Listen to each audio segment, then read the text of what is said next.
Assalamualaikum warahmatullahi wabarakatuh. Perkenalkan, nama saya Siti Nurjana, NIM 101180234. Baiklah, di sini saya dari jurusan Hukum Tata Negara Fakultas Syariah UIN Sultan Taha Saifuddin Jambi.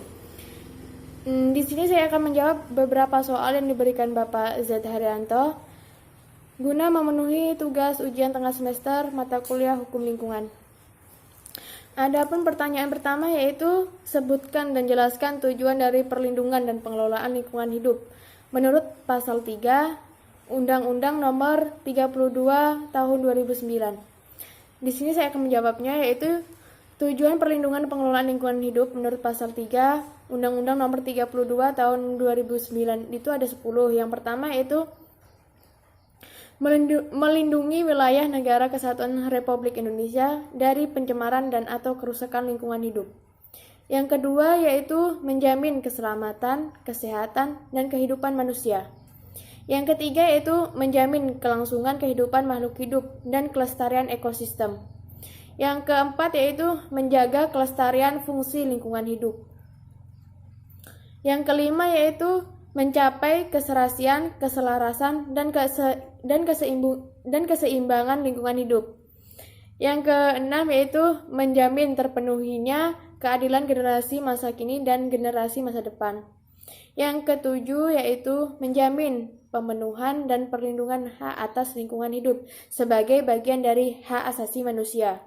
Yang kedelapan yaitu mengendalikan pemanfaatan sumber daya alam secara bijaksana. Yang kesembilan yaitu mewujudkan pembangunan berkelanjutan, dan yang kesepuluh yaitu mengantisipasi isu lingkungan hidup.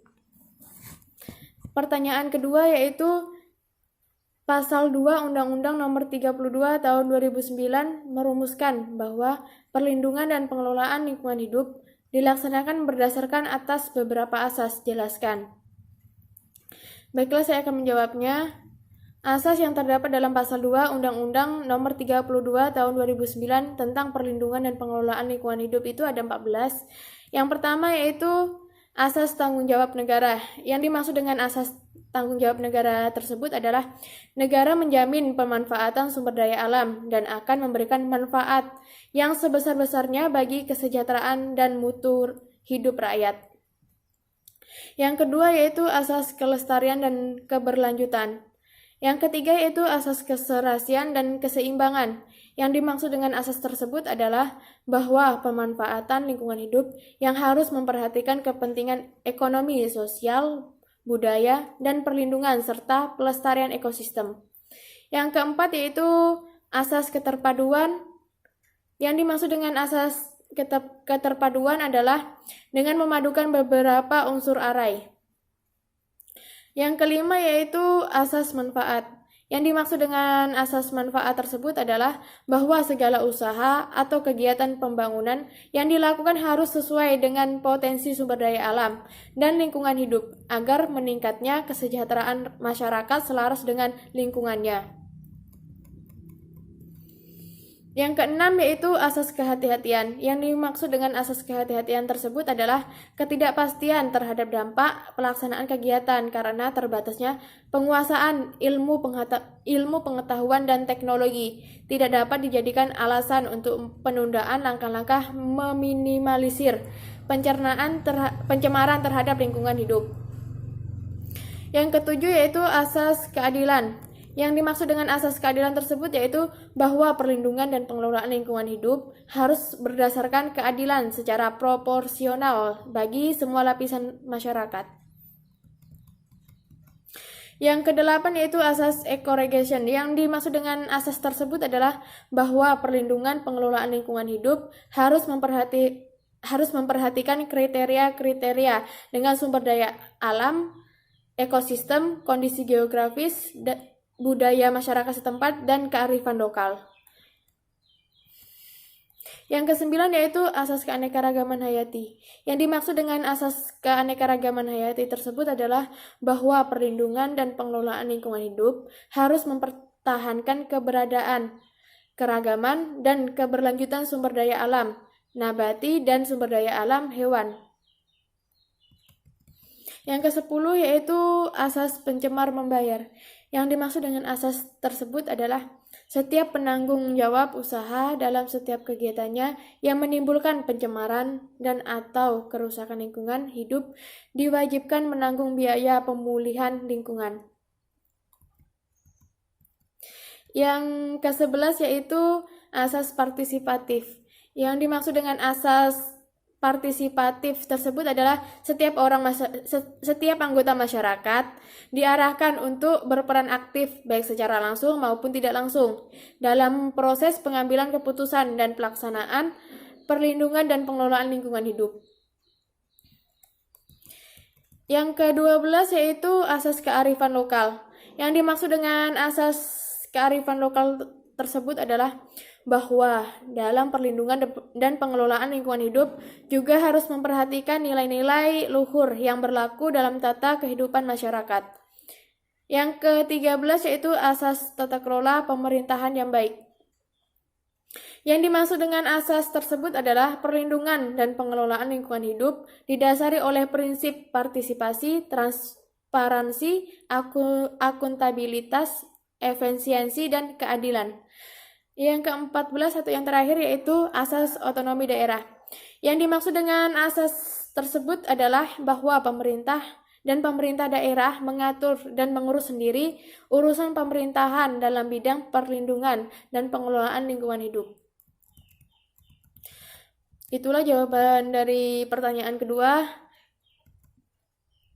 Saya lanjutkan ke pertanyaan ketiga, yaitu pertanyaannya yaitu pandemi COVID-19 yang melanda dunia termasuk tanah air Indonesia pada saat sekarang ini yang tentunya juga berdampak terhadap lingkungan hidup.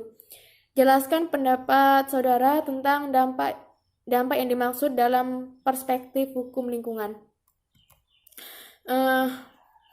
Dampak COVID-19 terhadap lingkungan hidup dan dalam perspektif hukum lingkungan, kalau menurut saya dampak dari COVID-19 terhadap lingkungan itu memiliki dampak yang positif. Mengapa? Contohnya itu seperti berkurangnya polusi udara. Seperti yang kita ketahui, tingkat polusi udara di Indonesia saat sebelum munculnya COVID-19 tersebut sangatlah parah, sehingga mengakibatkan pencemaran udara di berbagai kota-kota di Indonesia, dan bahkan sampai di desa juga. Dan semenjak munculnya COVID-19 tersebut, tingkat polusi dan pencemaran udara di Indonesia saat sekarang ini bisa dibilang mulai berkurang atau mulai stabil, dikarenakan aktivitas masyarakat yang dibatasi oleh pemerintah. Sehingga penggunaan kendaraan roda 2, roda 3, dan roda 4 itu berkurang sekali, sehingga bisa memberikan kesempatan kepada lingkungan untuk bernapas dari kecerobohan manusia. Contoh keduanya yaitu dapat memberikan peringatan terhadap manusia akan pentingnya hidup sehat dan menjaga lingkungan sekitar. Karena dengan kita bisa hidup sehat dan menjaga kebersihan di lingkungan sekitar, virus atau bakteri tersebut akan susah untuk menyerang tubuh manusia. Seperti yang kita ketahui, virus sangat senang tinggal di tempat yang lembab dan jorok. Jadi dengan kita menjaga kebersihan, virus tersebut tidak mempunyai ruang untuk tempat tinggalnya, dikarenakan lingkungan yang bersih dan terdapat banyak pohon-pohon hijau di sekitar lingkungan kita. Kalau dampak negatifnya menurut saya itu tidak ada, karena semua kerusakan lingkungan di bumi ini disebabkan oleh ulah manusianya sendiri. Contohnya itu dengan membuang sampah sembarangan dan penebangan hutan secara ilegal atau liar yang bisa mengakibatkan alam murka, sehingga terjadilah bencana alam seperti banjir, tanah longsor, dan contoh yang ada pada sekarang ini sangat kita rasakan, yaitu dengan munculnya virus corona atau COVID-19. Baiklah, itu tadi hasil jawaban saya. Mohon maaf bila ada kesalahan kata atau ucapan. Saya akhiri, wabillahi taufiq wal hidayah. Wassalamualaikum warahmatullahi wabarakatuh.